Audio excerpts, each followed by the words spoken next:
una de ellas, que es la que hemos puesto, porque yo creo que tiene mucha relación con el tema de Bauhaus, que a mí me parece preciosa, la hemos visto por pura casualidad este verano en Santander y se conserva hoy día en la sede central de la Universidad de Cantabria.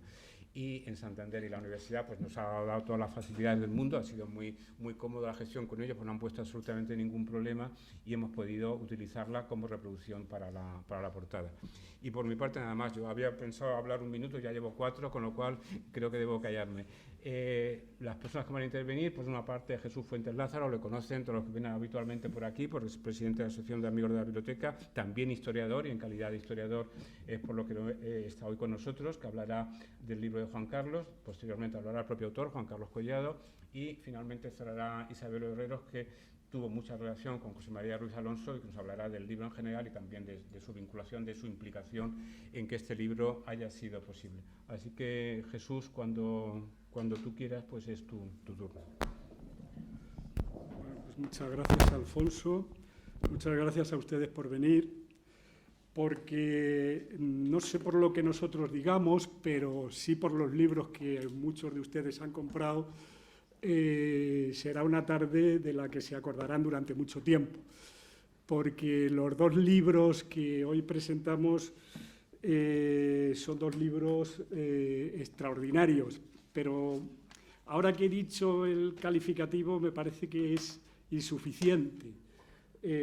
Yo estaba pensando en cómo definir el libro en el que yo me he centrado más que en el otro, que son Los desplazados de la Guerra Civil, de Juan Carlos Collado, y se me ha ocurrido que podía ser pues algo así como tremendo y volcánico, o espectacular y volcánico, o demoledor y volcánico. Es decir, es tal la cantidad de datos que se han acumulado en este libro que hay que digerirlos con mucha tranquilidad, despacito.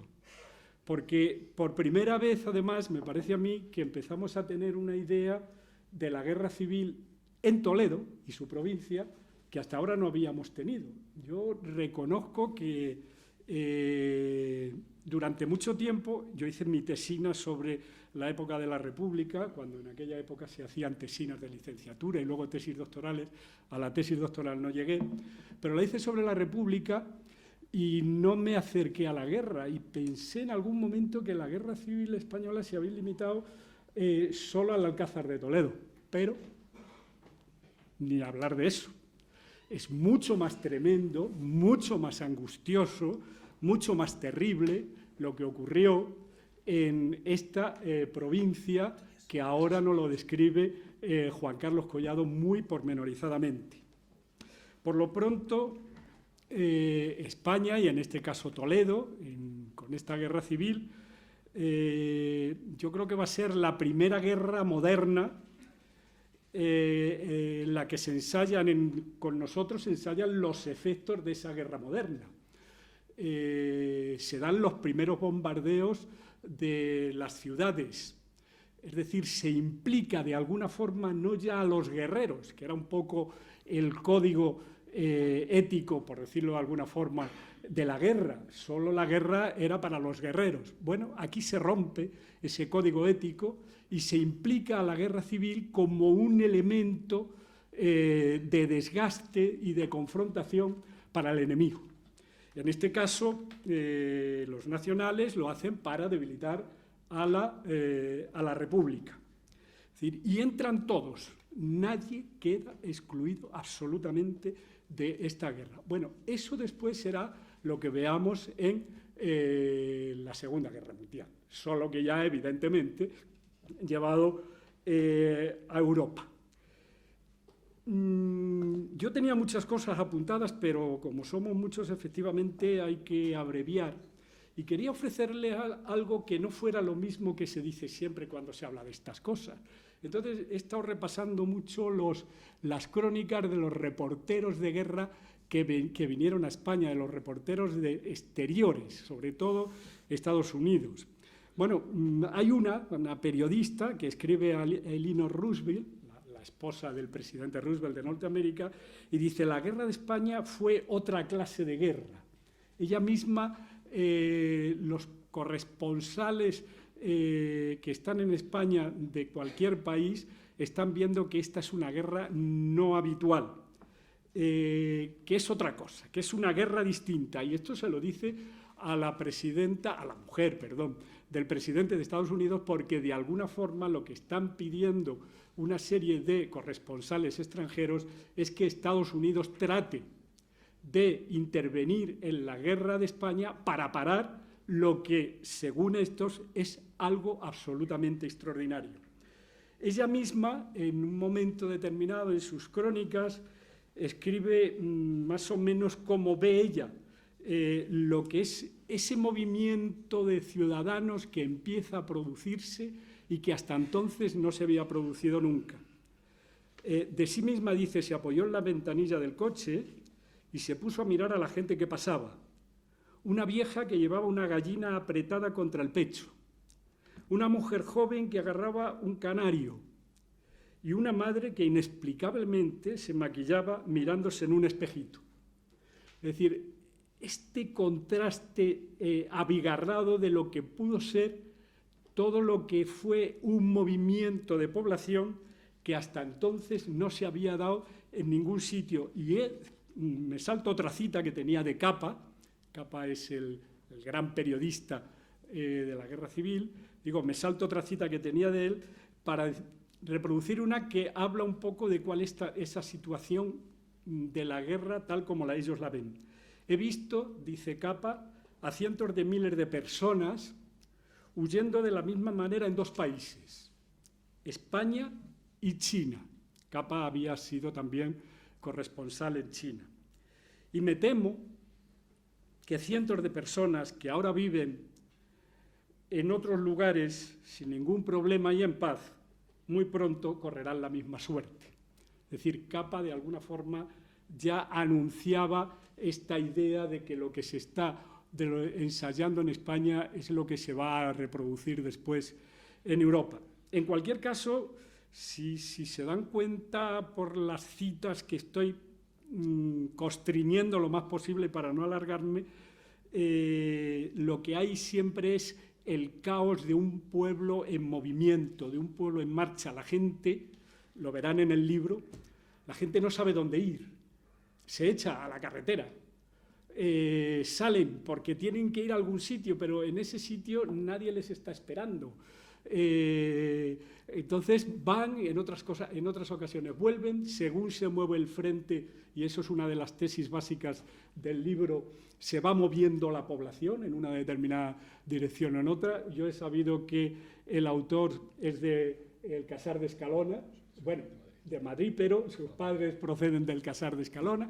El Casar de Escalona es un pueblecito pequeñito, caso típico de cómo en un momento determinado queda despoblado prácticamente, vuelve la población, se tienen que volver a marchar, y se encuentran pues con lo que se encuentran cuando uno se va en una situación tan extrema como es una guerra que no sabe lo que le va a ocurrir, con las puertas derrumbadas, con las casas robadas, con las casas vaciadas y con todos los animales muertos.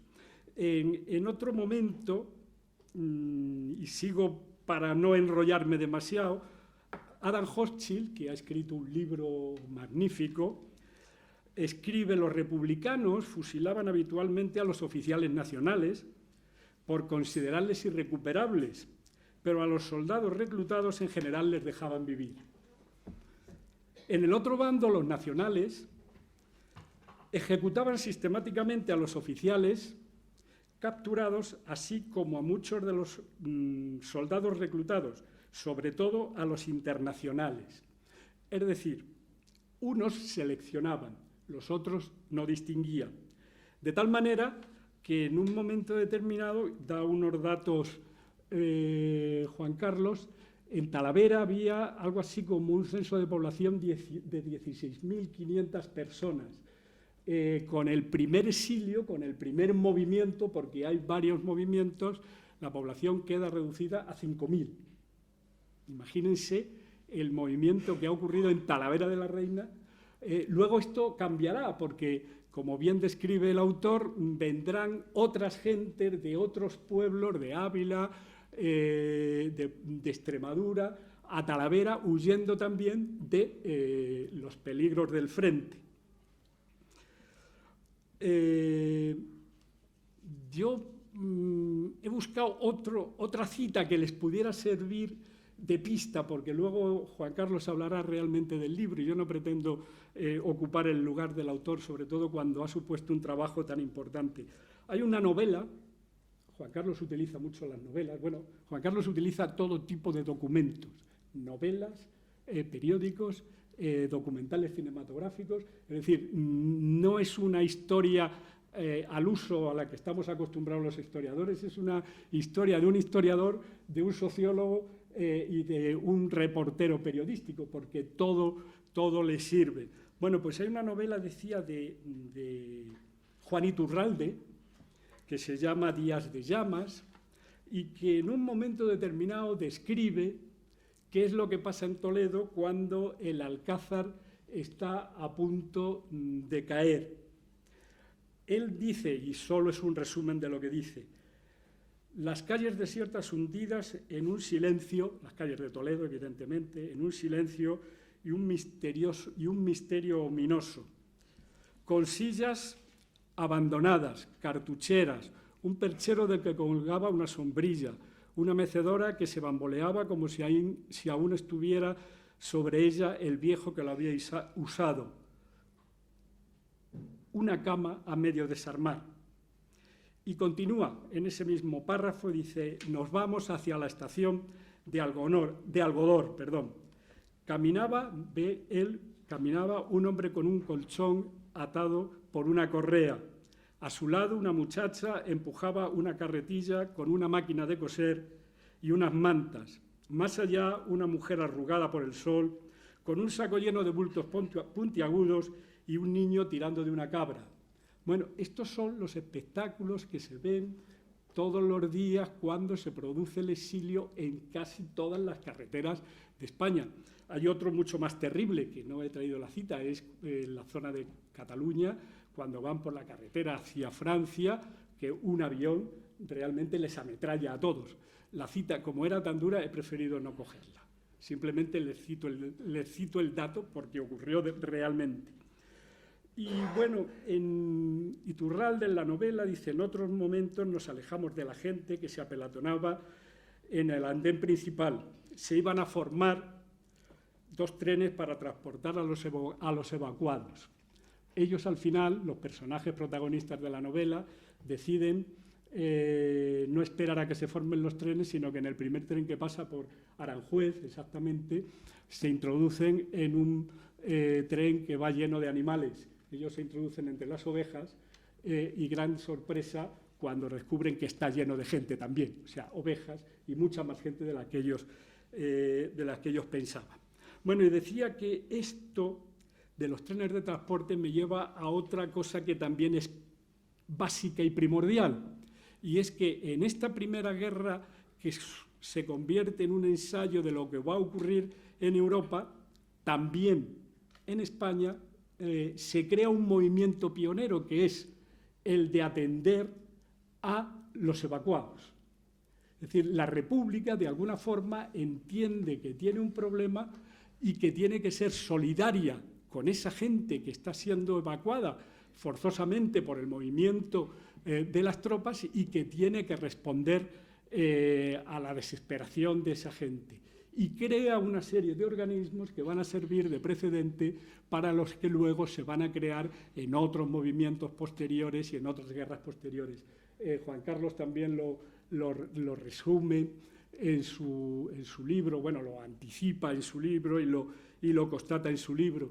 Incluso la propia República libera a los ayuntamientos de una responsabilidad que habían asumido en un momento determinado, que era tratar de atender a la gente que llegaba a sus pueblos sin saber a dónde ir. Bueno, en cualquier caso, estamos ante un libro que narra una historia absolutamente desconocida, por lo menos para mí. No sé si ustedes habrán tenido más suerte, pero absolutamente desconocida. Donde la guerra se muestra en toda su crueldad porque aparece en los sectores más débiles de la población. Y además se convierte, como ya les he dicho, en un ensayo de lo que va a ser en la guerra, lo que va a ser la guerra en Europa, la Segunda Guerra Mundial, pero que además trae ecos de África. Esto yo no sé si mucha gente compartirá la tesis. Los militares de españoles, por decirlo de alguna forma, para distinguirlos de los africanistas, no estaban de acuerdo con los métodos que tenía el ejército africanista, los mandos africanistas, de tratar a los presos, incluso de tratar a la población.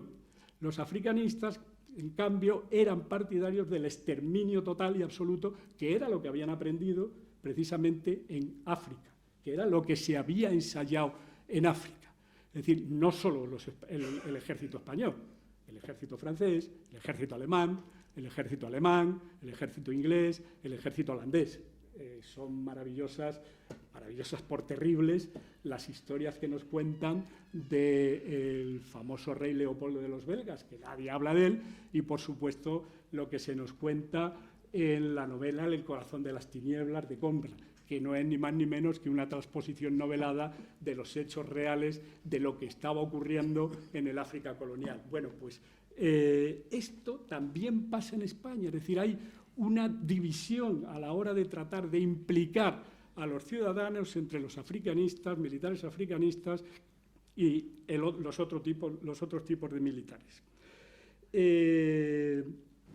Y ya me voy a saltar otras citas. Tenía alguna de Arturo Barea, que el propio autor ha utilizado con bastante profusión, pero se la dejaré a él si la quiere citar, porque de alguna forma vuelve a reincidir en esta especie de imagen que yo les he intentado de transmitir de un pueblo que va desorientado en marcha, de una nación, mejor, más que un pueblo, una nación que va desorientado de un lado a otro, tratando de huir de la guerra y de los rumores que alimentan lo que va a ocurrir si llegan a caer en manos de, por ejemplo, los moros.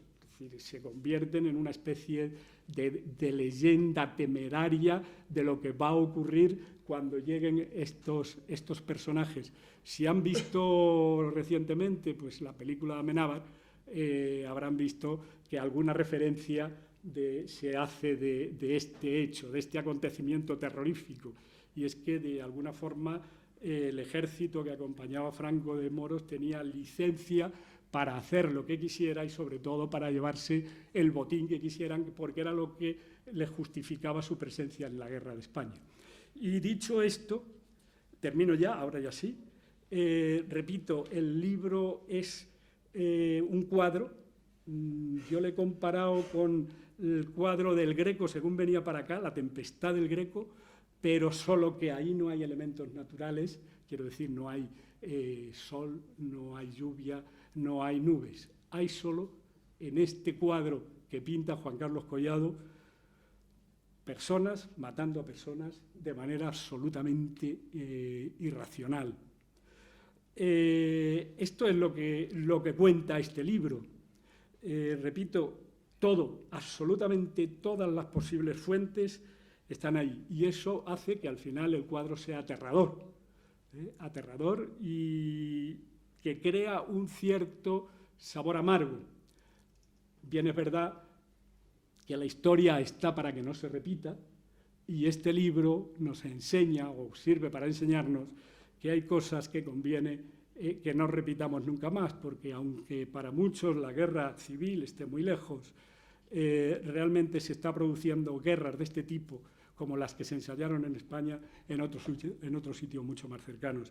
Y ya termino, te agradezco tu presencia aquí hoy, y te agradezco sobre todo el haber conocido tu libro y el haber tenido la desazón de poder leer este libro, y a ti, Alfonso, que te hayas atrevido a publicarle, porque no es un libro fácil de colocar en los mercados en los que nos están colocando novelas y novelillas de todo tipo. Y nada más, muchas gracias a ustedes.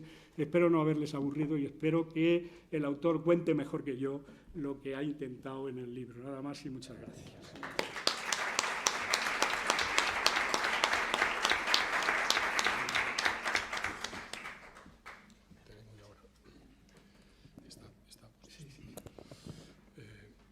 Buenas noches.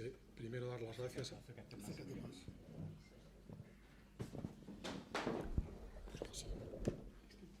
enchufado. Sí. Muchas gracias primero a todos los asistentes a este evento organizado por la Biblioteca de Castilla-La Mancha. Muchas gracias a su directora por la organización. También quiero hacer una mención, como no, a las entidades que han colaborado en la edición de este libro, a la Fundación Francisco Largo Caballero, que tengo el gusto de haber podido saludar hoy a una nutrida representación de la misma. Está aquí el que ha sido muchos años su presidente, la directora y la historiadora principal de la Fundación. También quiero dar las gracias por su colaboración en la edición del libro a Isabel Herreros, con el que tengo el placer de estar aquí sentado. Su asociación también ha participado en la edición de este libro, también quiero hacer una mención. Y por supuesto a Alfonso, también a su editorial, como ha comentado Jesús. No es un libro, no es un bestseller, lógicamente, pero es verdad que yo creo que aporta algo a la historia de España, de Toledo, que no se ha tratado demasiado este tema. También, Jesús, muchas gracias por tu presentación. La verdad es que has sido muy amable por lo que has comentado. Has conseguido ver muchas de las cosas que es verdad que yo he querido que quedaran reflejadas, las has sacado perfectamente. Te agradezco la lectura tan atenta que has hecho para poder comentarlas. Y es verdad, quizá por mi deformación, aparte de historiador, también soy sociólogo, eso me ha hecho intentar abordar el tema de una manera muy multidisciplinar. He intentado tocar todo el tipo de fuentes y es verdad que probablemente a lo mejor dos libros de historia no lo hacen, pero he intentado no solamente la bibliografía, que ahora hablaré de algunos libros interesantes sobre el tema. Es verdad que he intentado utilizar todos los documentos, fuentes archivísticas, por supuesto. La prensa es muy importante para un trabajo de estas características, las fuentes de hemeroteca. También libros de memorias, lo que te han contado testigos presenciales en primera persona es muy importante para conocer los hechos de primera mano. Pero también he intentado ver noticieros de la época, pues puedes reconocer hasta las caras de los protagonistas que huyen de sus casas. Y, como no, por supuesto, he tenido muy en cuenta las fuentes orales. He participado en varios proyectos con la Fundación Largo Caballero de fuentes orales, que me considero a fecha de hoy un especialista en este tipo de entrevistas, y me ha dado mucha alegría cuando he visto aquí, hace un ratito, a la hija de dos personas que entrevisté de Villalengua de la Sagra el mismo día, los dos, porque es verdad que las fuentes orales, creo que un trabajo de este tipo no sería lo mismo, un trabajo de este tipo sin entrevistas personales. Ese es un poco el abanico de fuentes y de bibliografía que yo he utilizado para este libro. Tampoco iba a comentar algunas cosas que ha comentado Jesús, no quiero tampoco repetirme. Alguna de las cosas que yo he intentado con este libro, desde luego, ha sido intentar, igual que la Guerra Civil Española hay que situarla en su contexto internacional, también he intentado que el problema de los desplazados y evacuados sea visto como como un problema internacional. Efectivamente, aquí en España estuvieron todas las organizaciones más importantes de la época, humanitarias, solidarias, hubo encuentros internacionales, conferencias. Es decir, no fue algo solamente de España, sino que fue un problema que preocupó a todo el mundo, básicamente occidental. Tampoco lo que pasa en nuestra guerra es algo nuevo. En el siglo XX, en nuestro contexto de Europa, tenemos desplazados por la guerra en los Balcanes a principios del siglo, tenemos desplazados con la Primera Guerra Mundial, luego con la guerra tan cruenta entre Grecia y Turquía. Y ya sabemos lo que ha pasado recientemente y está pasando en Ucrania, solamente en el contexto de Europa, por no comentar lo que lleva pasando años y años en América Latina, lo que ha pasado en Siria, que todavía no está solucionado, Afganistán, en el corazón de Asia, cuántos años lleva con problemas de este tipo, de desplazados internos y refugiados. Y Ya digo solamente, bueno, lo de África, el gran desconocido es tremendo. Yo os recomiendo un libro de Ignacio Aldecoa del año 2014 que te cuenta problemas con refugiados desplazados en África, que es que no tenemos ni idea, no salen ni en la prensa. Pero es tremendo el movimiento de personas continuo que tenemos en África.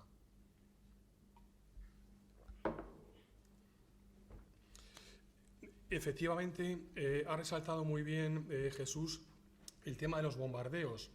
En efecto, la Guerra Civil Española es la primera guerra en que los bombardeos se hacen cotidianos. Bombardeos de ciudades y de pueblos, bueno, de localidades más o menos importantes, se hace al cotidiano. Madrid, Barcelona, toda la retaguardia republicana es bombardeada en Madrid casi diariamente desde octubre, noviembre del 36, con la ayuda de Alemania y de Italia, es bombardeada prácticamente a diario durante meses y meses. Y todo, ¿qué hacen todos estos bombardeos? Como también ha explicado, yo me he centrado sobre todo en el avance del ejército de África, sobre todo en el comienzo del libro, desde el sur hacia Toledo y hacia Madrid. ¿Qué sucede? Que los bombardeos, el avance del ejército, lo que hace es que huyan miles y miles de personas desde Andalucía Occidental, Extremadura, de Ávila, de Toledo, huyen con un destino principal que es Madrid. También huyen como consecuencia del repliegue del ejército de la República, que también se va replegando con todo este avance del ejército de África. ¿Qué sucede? Que todas estas personas tienen Madrid como destino principal y llega un momento en que hay que dar salida a estas personas de Madrid y es cuando se produce, hay varios capítulos dedicados a esto, la evacuación de Madrid. Y todas estas personas que han llegado, junto con los propios madrileños, son evacuados a su vez por la retaguardia republicana porque Madrid, primero, está colapsada, se prepara para un asedio, tiene problemas de abastecimiento, de vivienda y no pueden estar allí y se produce luego otra evacuación. O sea que muchas de estas miles de personas que llegan a Madrid, que actúa como un colchón, como un escudo protector, tampoco se pueden quedar aquí, tienen que huir hacia otras zonas de la retaguardia. Después de la Guerra Civil Española, todos estos desplazados, viene el acontecimiento de la Segunda Guerra Mundial, toman nota de muchas cosas que suceden en la Guerra de España, muchas ayudas, muchas iniciativas de la Guerra de España, pero tenemos que tener en cuenta que lo que sucede en España, primero los desplazados internos y luego los exiliados, más de un torno a medio millón de personas que cruzan la frontera francesa en el 39, desgraciadamente no es nada comparado con lo que pasa luego en la Segunda Guerra Mundial, con la política expansionista del Tercer Reich y con todos los desplazados y evacuados, que se produce un movimiento de millones y millones de europeos que se mueven de sus casas. Comparado con la Guerra de España fue tremendo. Posteriormente ya he dicho que el problema lo tenemos todos los días, no es un fenómeno que sea ajeno. Dicho esto, en su entorno y su contexto, que creo que era importante, este libro tiene su base en una tesis doctoral que yo presento en octubre del 2015 y leo en enero del 2016. Se centra, por hacer un resumen rápido, en los desplazados que quedan en zona republicana. No trato los pasados de la otra zona, de la zona franquista, nacionalista, zona republicana. Se centra en que, lógicamente, fueron muchos más, porque los que fueron perdiendo la guerra fue la República y es donde se produce muchos más desplazados. También quiero aclarar en este punto que en la época tú lees documentos y a estas personas se les denomina de multitud de maneras: refugiados, emigrados, fugitivos, evadidos. Yo en el subtítulo del libro he utilizado la palabra evacuado porque creo que es la que mejor puede englobar a estas personas, como personas obligadas a huir de sus casas por motivo de la guerra. Creo que la República oficialmente utilizó mucho la palabra refugiado, luego en función de la prestación económica utiliza evacuado, el que tiene prestaciones, alojamiento, manutención evacuado el que casi vive por sí mismo, y refugiado el que tiene que vivir a costa de la República, pero al principio son utilizados todas como sinónimo y yo en el libro también me he permitido, aclarándolo, utilizar todas como sinónimo, aunque creo que la que mejor se adapta es la de evacuados. Pues tomando como referencia al colectivo de evacuados de la provincia de Toledo, lo que he hecho ha sido hacer un recorrido de este colectivo por todas sus vicisitudes. Cómo huyen de sus pueblos, cómo llegan cómo huyen, en qué medios, algunos andando, en coche, los más privilegiados, en ferrocarril, en burro, en carro, etcétera, etcétera, cómo es su ida, cómo van huyendo del frente, algunos se quieren alejar mucho por si pueden volver, el frente les obliga a llegar a Madrid, cómo en Madrid muchos de ellos a su vez tienen que evacuar por la retaguardia republicana, los que pueden se quedan en Madrid, qué sucede con ellos en la retaguardia, qué problemas plantean, de convivencia, de abastecimientos, de vivienda. En las localidades grandes hay un problema importante de vivienda, no así en los pueblos, que los van a llevar mejor por el autoconsumo y porque siempre es más sencillo en un pueblo. Pues ya digo, tomando como referencia un estudio de caso, lo que he hecho ha sido eso, hacer un recorrido por ellos, por todas las vicisitudes de la guerra hasta el 39 y luego, al final, también cómo es el retorno a sus casas. En algunos casos no es fácil este retorno, en otros es más sencillo, en todo caso. Nada va a ser igual porque van a estar 3 años prácticamente la mayoría lejos de sus casas. Pensaba hablar un poco, voy a ir muy rápido, ¿qué sucede cuando yo abordo este tema? Lógicamente primero intentas buscar bibliografía y me encuentro que prácticamente, igual que en muchos libros de la guerra civil, no me encuentro ni un solo libro de carácter general sobre los evacuados. Te pones a consultar libros de la guerra civil y vas encontrando información dispersa sobre los evacuados en libros generales, pero libros sobre los evacuados como protagonistas a nivel general no hay ninguno. Hay algunos a nivel de comarcas, de localidades, sobre todo en Cataluña, a nivel regional, es donde más se ha trabajado sobre el tema, pero es una información muy dispersa, con lo cual eso me hace también consultar muchas otras fuentes, pero porque me encuentro que bibliográficamente hablando no encuentro lo que quiero. Ya digo, salvo Cataluña, es verdad que se han hecho cosas en la Comunidad Valenciana sobre los evacuados como protagonistas, en el País Vasco, como los niños evacuados, también los evacuados de Málaga, Almería, pero no demasiado. En concreto, en Castilla-La Mancha hay 2 libros importantes sobre la guerra civil, que son el de la guerra civil en Castilla-La Mancha, de Ortiz Heras, del año 2000, también editado en esta misma editorial, que en algún capítulo dedicado a cada una de las provincias hace alguna alusión a los evacuados, pero totalmente tangencial, no es el tema de ello. Y sí que ha sido muy importante para mi obra este libro. Este libro sí que contiene un epígrafe que es el éxodo de la población y las instituciones, que me sirve un poco como base y me da muchas ideas para lo que va a ser mi libro. Estuve en contacto durante toda la tesis con José María, él me ayudó muchísimo también, me dio muchas ideas, me dijo desde el principio que me armara de paciencia porque iba a ser un trabajo muy laborioso, que iba a tener que hacer mucha entrevista personal, muchos archivos y que era un tema disperso, que me armara de paciencia y así fue. Realmente si lo hubiera sabido no sé si me hubiera embarcado porque me llevó mucho más tiempo. Aquí sobre todo la Fundación Largo Caballero es consciente del trabajo que me ha llevado hacer primero esta tesis y luego este libro. Como digo, también él me hizo un prólogo de otro libro que publiqué hace años sobre la guerra civil en el pueblo de mi familia, el Casal Escalona, y la verdad es que también le quiero rendir aquí un homenaje porque la verdad es que sus comentarios y sugerencias siempre fueron muy, muy buenos. Me sirvieron, ya digo, de muchísima ayuda. Lo ha mencionado Jesús, son muy importantes para un trabajo de este tipo también el trabajo de escritores, de novelistas, Francisco Camba, Arturo Barea, La forja de un rebelde, algunos extranjeros, Frank Burkenau, Mikhail Kolsov hizo un diario de la Gran España. Sí que no están dedicados a los evacuados, pero tienen información dispersa muy importante que ves cómo vivieron, cómo llegaron a Madrid, en qué condiciones vivían, y algunos de ellos los recomiendo. Me acuerdo, André Malraux, su libro La Esperanza, me lo recomendó que lo leyera precisamente Isabel Herreros.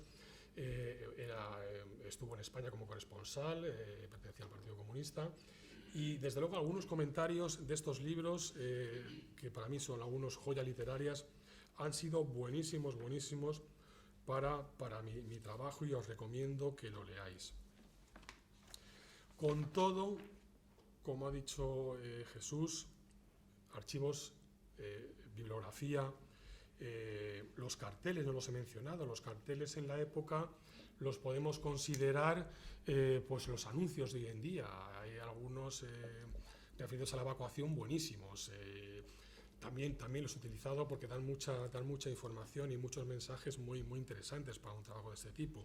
Como digo, con los archivos, la bibliografía, la prensa, la fotografía, los carteles, el trabajo de algunos soldados que empezaron a pintar en el frente, también dibujos muy interesantes sobre evacuados, las fuentes orales importantísimas. Con todo ello, he intentado analizar este movimiento migratorio interno que hasta entonces no tuvo precedentes, desde luego en España, pero que es verdad que sus resultados son los mismos que en otras guerras: familias, caravanas, población campesina, población civil huyendo de la guerra. La metodología que yo he utilizado, partiendo de un estudio de microhistoria, he intentado que no se quede en lo local. Es verdad que yo he partido de lo particular, pero he intentado siempre de lo particular llegar a lo general. He utilizado un método inductivo que se utiliza en historia y en ciencias sociales. He intentado estudiar a un nivel pequeño, a un nivel territorial pequeño, para establecer las bases de este fenómeno a un nivel mucho más general, siempre teniendo en cuenta su entorno. Principal problema que me he encontrado: el problema cuantitativo. ¿Por qué? Primero, eran numerosos los organismos que se encargaban del tema de la evacuación de los evacuados. Segundo, hay muy pocos censos o son incompletos. ¿Por qué? Porque utilizaban o registraban a evacuados controlados, no a todos los evacuados que iban por su cuenta. Tampoco muchas veces ponen nombre y apellido, solamente la procedencia.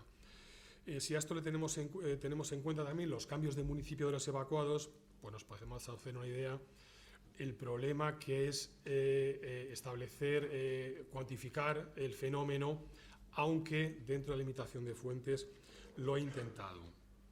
Contenido: sigo una línea cronológica, ya lo he comentado un poco antes, he hecho un seguimiento de cómo salen de sus casas, con qué medios, qué hacen, dónde se dirigen, dónde les llevan luego, los problemas que ellos generan en la retaguardia, de abastecimiento. Hay menos alimentos con los problemas de abastecimientos, hay problemas de vivienda, hay problemas de convivencia, etcétera, etcétera. Todo lo he comentado.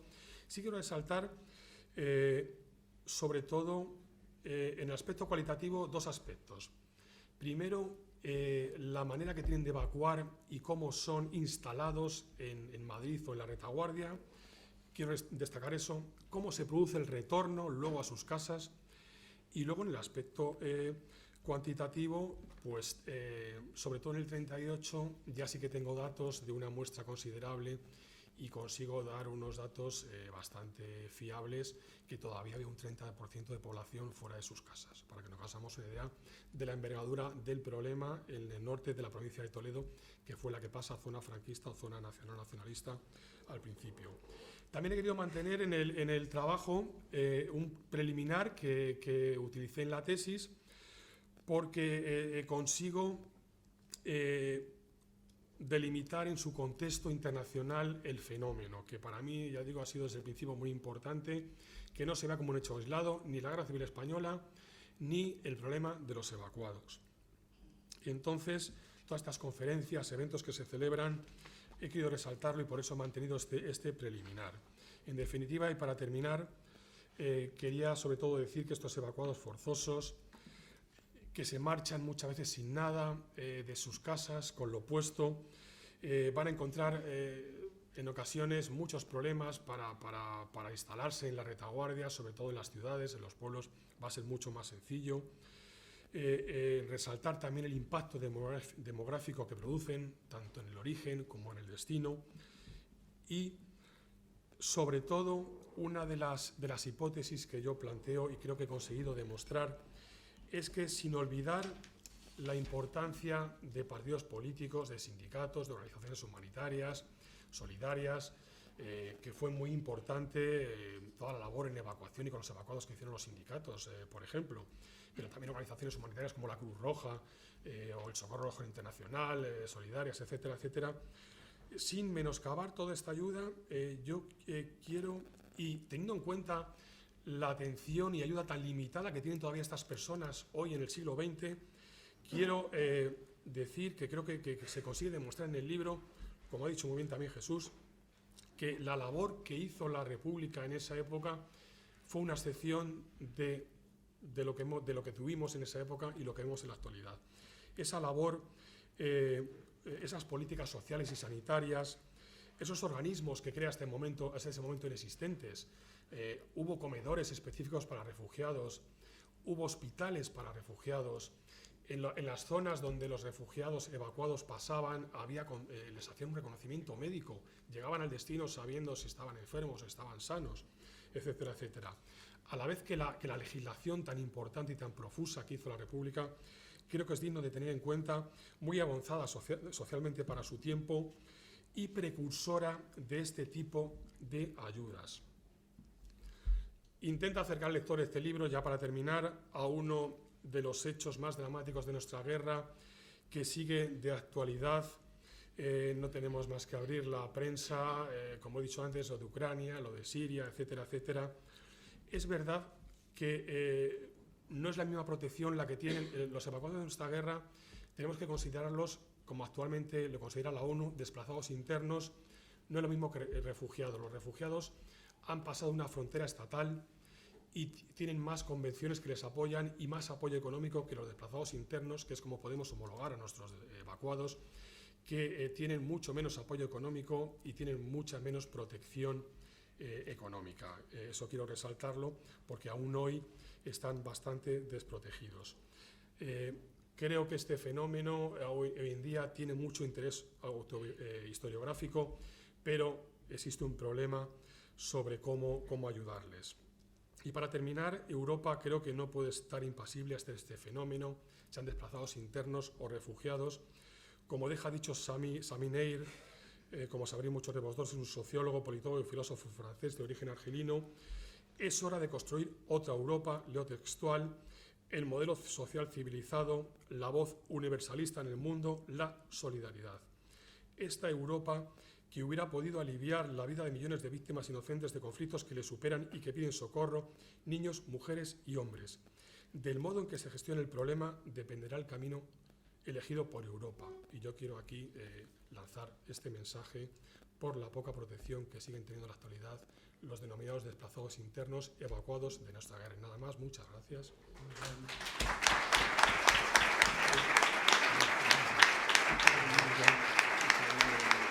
Amigas, amigos,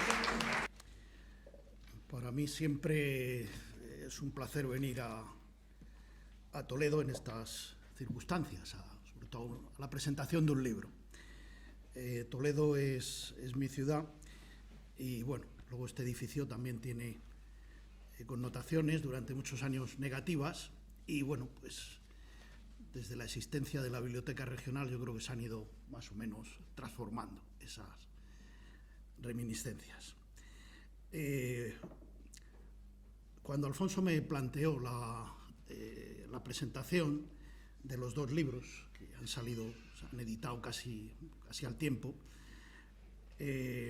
tuve mis dudas, pero luego me fui convenciendo de que era un acierto y ahora me he acabado de convencer hoy de que ha sido un acierto hacer la presentación de los dos libros, por lo que tanto Jesús como Juan Carlos han dicho, y por otras razones.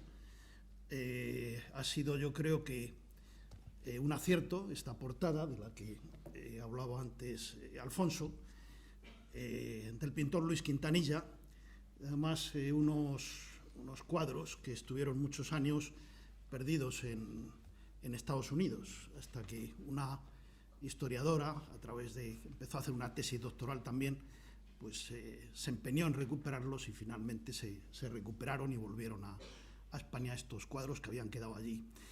¿Quién fue Luis Quintanilla? Pues Luis Quintanilla, un pintor importante, vinculado a las vanguardias de los años 30, que luego murió en el exilio, que estuvo en Toledo durante el asedio del Alcázar, en funciones del Ministerio de la Guerra, y, en fin, que luego al cabo de los años incluso fue autor de un libro del que, bueno, tanto para estar de acuerdo como en desacuerdo, pues han partido todos los que han hablado de la guerra civil en Toledo, y en particular del episodio del Alcázar de Toledo.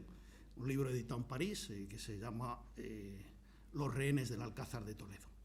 Ese fue Luis Quintanilla, y también hay otro elemento muy importante en su biografía, fue que, pues, una de las personas que tuvo mucho que ver, junto con Massaud, en el encargo del Guernica a Pablo Picasso.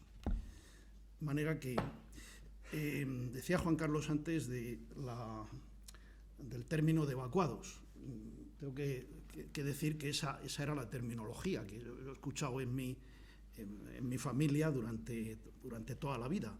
Estuvimos evacuados, decían, en Madrid, y luego estuvieron evacuados en Valencia. Salieron de Toledo con lo opuesto, y efectivamente, como se decía antes Jesús, a la vuelta pues se encontraron pues con la casa saqueada, y mi abuelo pues camino del Hotel Gilitos, que se decía en plan de un poco tomándose a broma cosas que eran un poco trágicas, pero bueno.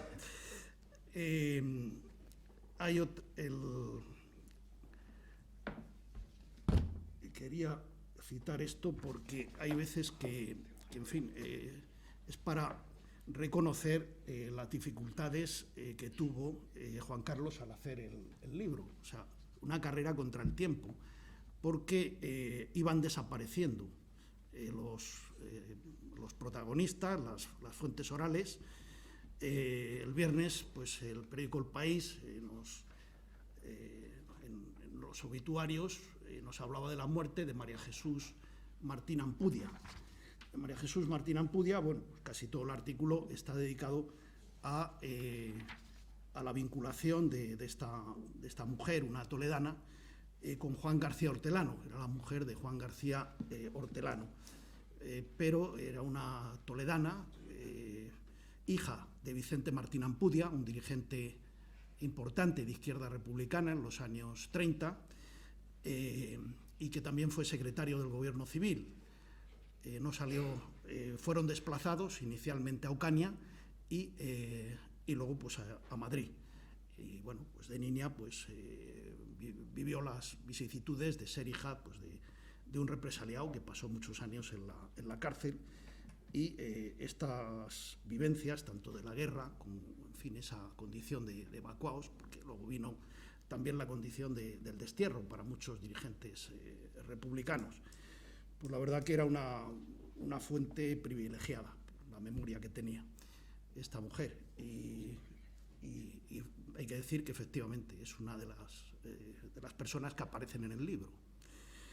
Y bueno, y antes que eso, pues Juan Carlos podría hablar de otras muchas vicisitudes, de otros que, en fin, que por pocos días pues no pudo entrevistarlos. Fue una batalla contra el tiempo.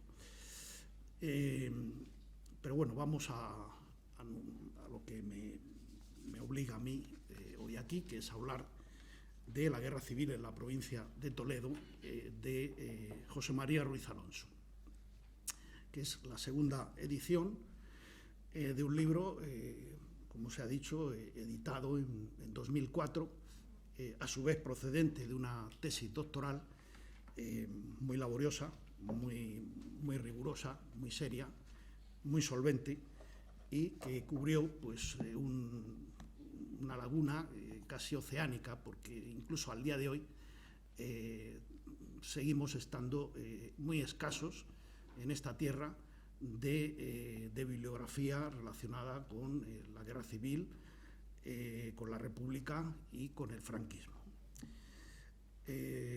La vida personal y académica de José María Ruiz Alonso puede decirse que tiene que ver mucho con lo que hay detrás de este libro.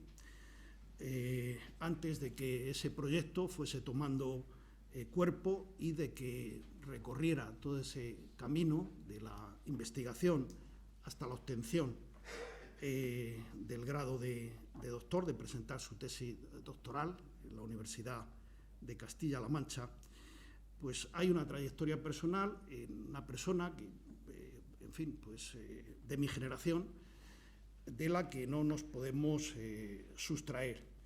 Es decir, de alguna manera, la mayoría de las gentes de mi generación tenemos algo en nuestras familias, en nuestro entorno, pues que tiene que ver con aquella guerra civil, o llamada guerra civil. Bien por haber sufrido la represión, la familia, o yo creo que lo que es común a todos, el habernos educado varias generaciones en el nacionalcatolicismo y en una dictadura militar. De manera que había muchas cosas, digamos, en común que podíamos ahorrarnos a la hora de empezar cualquier conversación relacionada con la historia.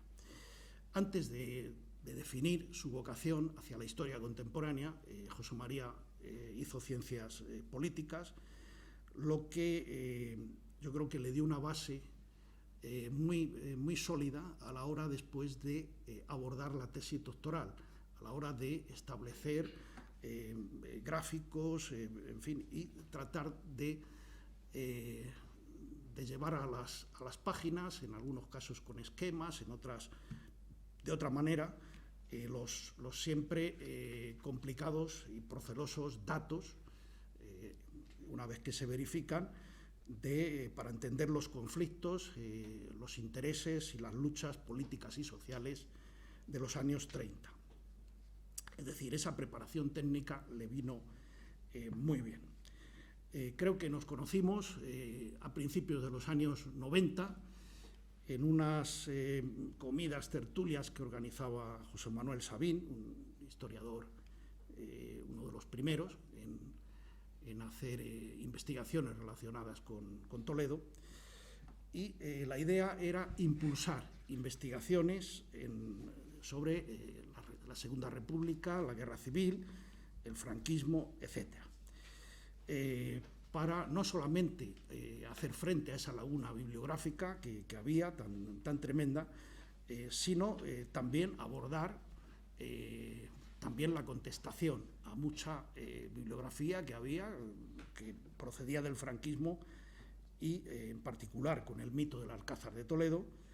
Y bueno, pues José María fue decantando, fue su tesis doctoral, la fue pensando en torno a aquella, en fin, a la Segunda República, a la Guerra Civil, y la verdad que para mí fue un privilegio el tener esa, en fin, que nos uniera, aparte de esa amistad que se fue consolidando, pues que me hiciera una especie de cómplice, ¿no?, que me iba comentando todos los avances que iba haciendo, todos los descubrimientos, algunas fuentes que en fin, que hasta entonces no habían sido conocidas, y bueno, pues la verdad que para mí fue también, yo disfrutaba, pues, hombre, seguro, claro, no tanto como él, pero cuando por fin terminó su tesis doctoral, y luego después, pues, cuando abordó la elaboración del libro, pues para mí fue también una gran satisfacción.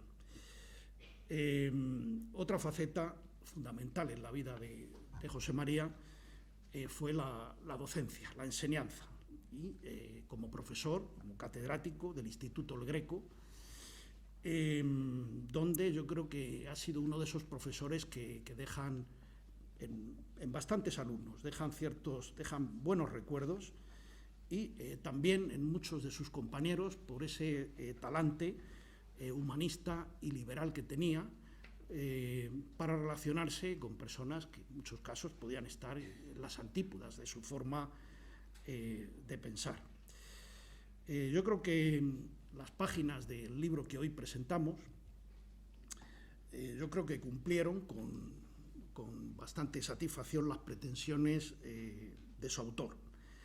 En primer lugar, por contener un relato histórico de cuanto aconteció de relevancia en la provincia de Toledo desde las elecciones legislativas de febrero de 1936 hasta el final de la guerra. En segundo lugar, por lo novedoso que resulta abordar dos historias paralelas. Son pocas las provincias de España que quedan divididas a lo largo de prácticamente toda la guerra. En el caso de la provincia de Toledo queda un frente muy consolidado, con dos Toledos, norte y sur, y entonces con el Tajo, en la mayoría de las ocasiones, como frontera natural. Hay un caso muy parecido, que es el de Córdoba. Córdoba, cuando se produce la sublevación, pues pronto se hacen con la capital, y se consolida también un frente que divide la provincia, y en la capital, por así decirlo, del Valle de los Pedroches, en Pozo Blanco, es donde se instala el gobierno civil prácticamente toda la guerra, y Toledo es otra de las pocas provincias donde ocurre eso. Y hasta ahora, hasta que José María se propuso hacer esta investigación y que dio con los resultados que conocemos, pues efectivamente solamente se conocía pues que la guerra civil en Toledo pues había empezado el 18 de julio con el episodio que, días después, pues el encierro del Alcázar de Toledo, y bueno, pues que en septiembre, a finales de septiembre, al hilo del 27-28 de septiembre de 1936, entran las tropas nacionales y, entre comillas, como se utilizaba en la bibliografía franquista, liberan el Alcázar, y ahí se acaba todo. Ahí se acababa todo, en los libros, en todas partes, y no se sabía más, ni de lo que había pasado en Toledo capital, ni de lo que había pasado en la otra zona. Incluso, me acuerdo en los años de la transición, que se dudaba incluso de que hubiera habido algún tipo de prensa. Isidro Sánchez encontró algunas publicaciones que existieron en Ocaña, es decir, toda la administración toledana, la administración provincial, y esa es una de los méritos del libro. El estudio de esta administración republicana se traslada a Ocaña, es decir, el gobierno civil, la Diputación, y es curioso, también ocurre en alguna otra provincia, se vienen a establecer una serie de consejerías, así se llamarían, que bueno, la verdad que tendría su interés estudiarlo como un antecedente de algunas comunidades autónomas, esa división que hubo por consejerías que tenían competencias sobre el territorio de esa de la provincia que controlaba la República. Él estudió todas las fuentes documentales disponibles, cartografías, archivos militares, archivos judiciales, para darnos y también para hablarnos de lo que era la vida cotidiana en esas dos Españas, de manera que hay se puede hacer una radiografía en lo que es una provincia de lo que era el contexto de la guerra civil, es decir, las dos Españas a pocos kilómetros, con dos administraciones funcionando. El libro abarca también la represión franquista, y sobre la represión franquista, en esta reedición que preparaba José María, siguió trabajando después de la tesis doctoral y después de la edición del libro. Por lo que tenemos, esta es otra de las aportaciones impagables del libro, con listados, no solamente pues de prisiones, de penas de muerte, etcétera, etcétera, prisiones que hubo, etcétera. El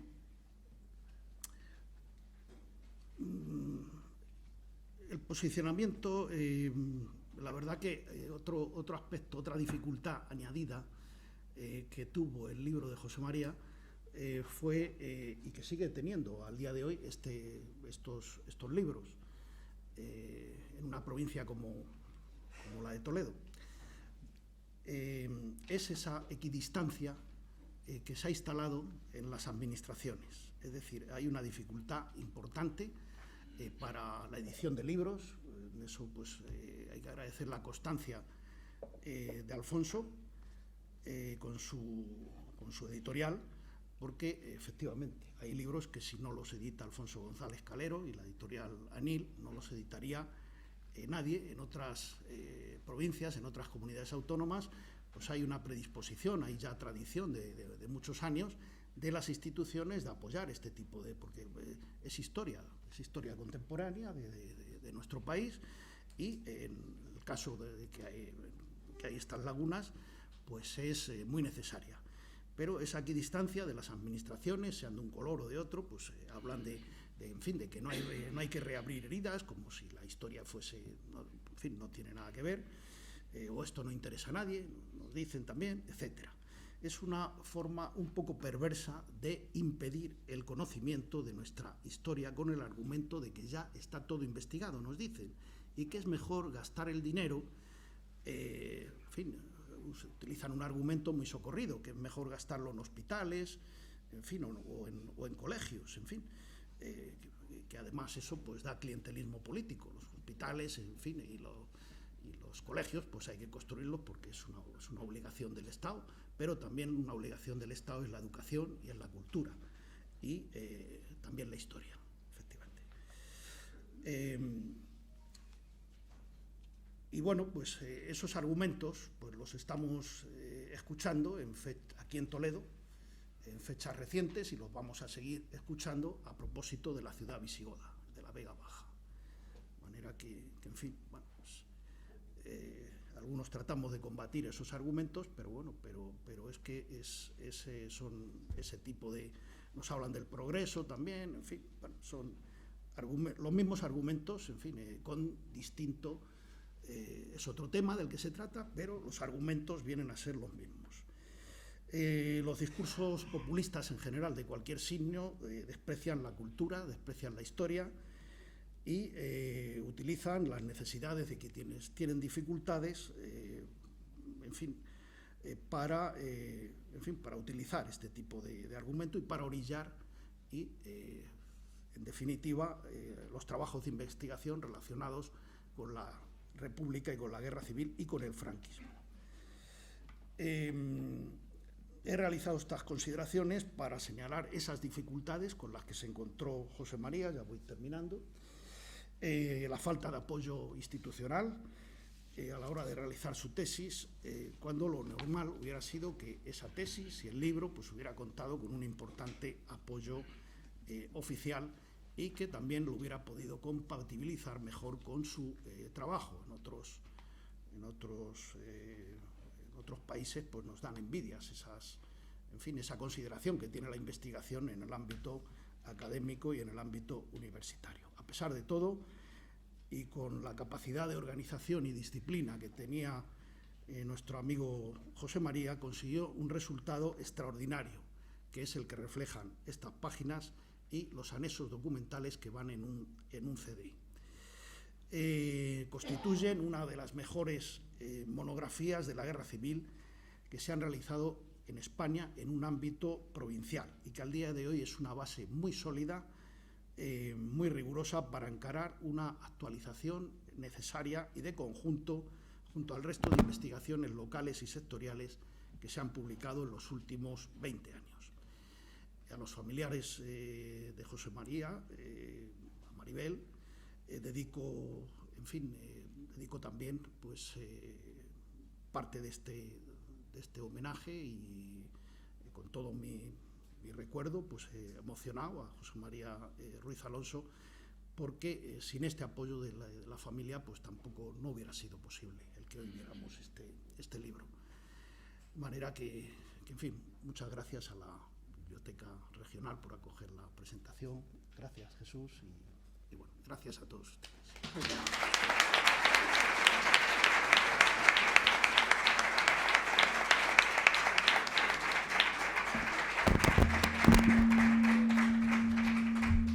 ahora es el momento si alguien quiere hacer alguna pregunta, alguna de las personas que han intervenido en torno a la universidad. Sí. Se oye. Pues es que yo me quiero preguntar algo que es muy simple, pero que yo tengo la duda de siempre y seguramente usted me pueda ayudar. Es que, bueno, yo daba la coincidencia, como me imagino que muchos de nosotros, yo tenía un abuelo que estaba en el bando nacional, otro republicano, como anécdota eran amigos. Y bueno, pues siempre se ha hablado eso de la zona republicana, de la zona nacional. Por ejemplo, mi abuelo por parte de mi padre era de un pueblecito de Ciudad Real que está en Caballeros. Y siempre se ha hablado de la zona republicana, que estaba en zona republicana. Yo lo que quiero saber es cómo se hacía esa división. O sea, si nunca estuvieron ahí, no hubo batallas en el pueblo, ¿cómo se hacía la división estos nacionales y republicanos? A ver, muy sencilla, sencillamente el territorio que controlaba la República contra el Ciudad Real, lo conozco un poco, y la parte sur de Toledo pertenecieron, estuvieron en poder de la República prácticamente hasta el final, hasta que la guerra terminó, quiero decir, pero el resto de los territorios, a medida que iba avanzando el ejército franquista, pues iban pasando de estar controlados por la República a pasar a estar controlados. Los últimos territorios que controlaron fueron Cataluña, es en enero del 39, cuando los franquistas ocupan Barcelona y Cataluña, es cuando se produce el exilio masivo por Francia y tal, pero no es que se produjeran porque esas poblaciones quisieran estar en una zona en otra, sencillamente porque militarmente, estratégicamente, el frente estaba o en zona franquista o en zona republicana. Ya, pero vamos, quiero decir que en Ciudad Real, por ejemplo, no hubo apenas combates. En Toledo, yo no lo conozco bien, pero vamos, yo creo que en Toledo Sur tampoco, sencillamente que la guerra, el frente de guerra, como ha dicho antes Isabelo, apenas se movilizó durante toda la guerra, o sea, desde el 36. Cuando habla del frente de guerra, ¿qué se refiere? ¿A los militares que estaban ahí? Claro, Sí. claro. Esto Juan Carlos lo explica muy bien en el libro. El movimiento ese, cómo oscila el pasar de una administración a otra, en el libro está perfectamente explicado.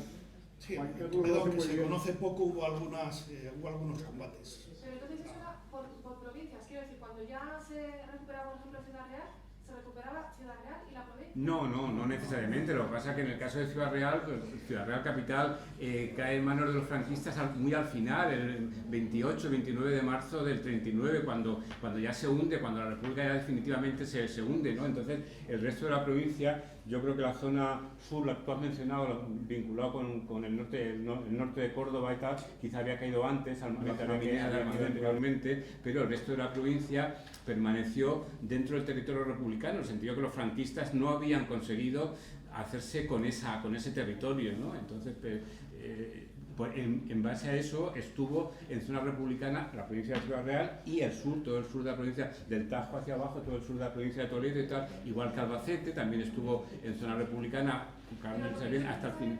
Seguramente que es muy, ya le digo que a lo mejor es una tontería, pero yo no lo termino de entender. Si en el pueblo de mi padre nunca hubo combates, ¿por qué esa parte era...? Pues sencillamente porque esa zona pertenecía a la España republicana, que era la España legítima, y los franquistas no la habían ocupado, no se habían hecho con ese territorio, que decía, así como se hicieron con la ciudad de Toledo. Es decir,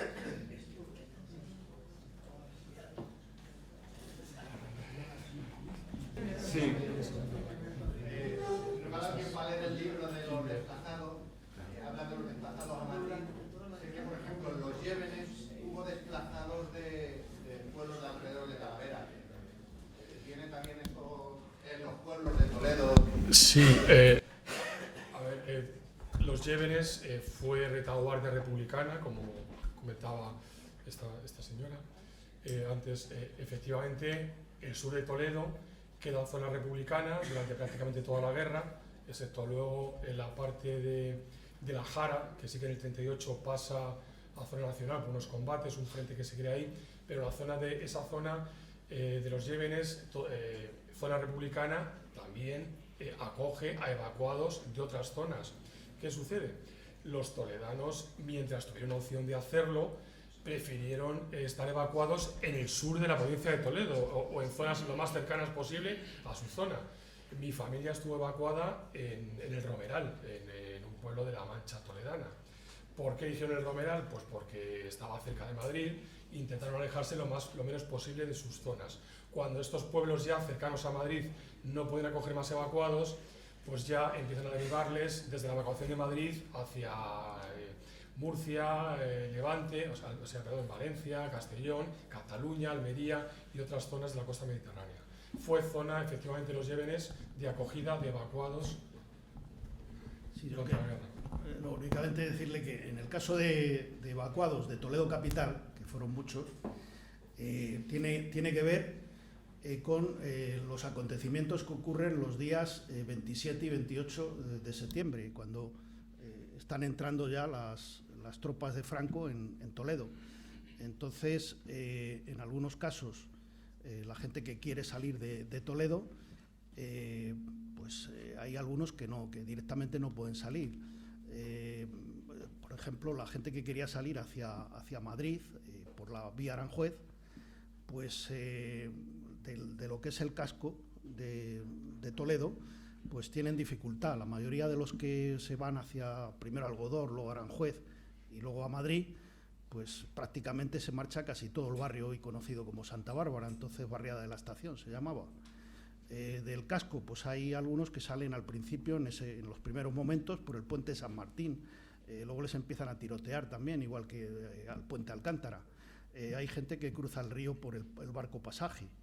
Y bueno, pues esos van hacia estos pueblos. Yo tengo una parte de mi familia que pasaron la guerra en Noez, porque pudieron salir por esa parte. Y otra parte de mi familia salieron vía Algodor y Madrid, en fin. De esa manera, o sea que en lo que es Toledo capital, ahora luego hay muchos pueblos, toda la zona de Talavera, de todos esos pueblos de Talavera, pues la gente viene andando como puede y en muchos casos llegan a Madrid. Hay pueblos, se llegó a celebrar, como hecho anecdótico que conoce muy bien Juan Carlos, hay pueblos que celebraban en Madrid con cejo abierto, o sea, tal era el número de personas que se desplazaron de algunos pueblos. Hubo pueblos que quedaron vacíos. Que quería aclarar, hubo familias, el río Tajo, que consiguieron sortear el río Tajo y pasaron directamente de la zona norte de Toledo a la zona sur. Pero hubo muchísimas otras familias, sobre todo lo que es la carretera de Extremadura, que su huida del frente era hacia Madrid. Entonces estas personas, algunos tuvieron la suerte de ir al sur de Toledo, porque estaba más cerca de sus casas, pero otros fueron, como digo, a Levante, Cataluña y otras zonas. Pero algunas familias sí sortearon el río Tajo sin pasar por Madrid, que fue el destino principal de los evacuados del norte de Toledo.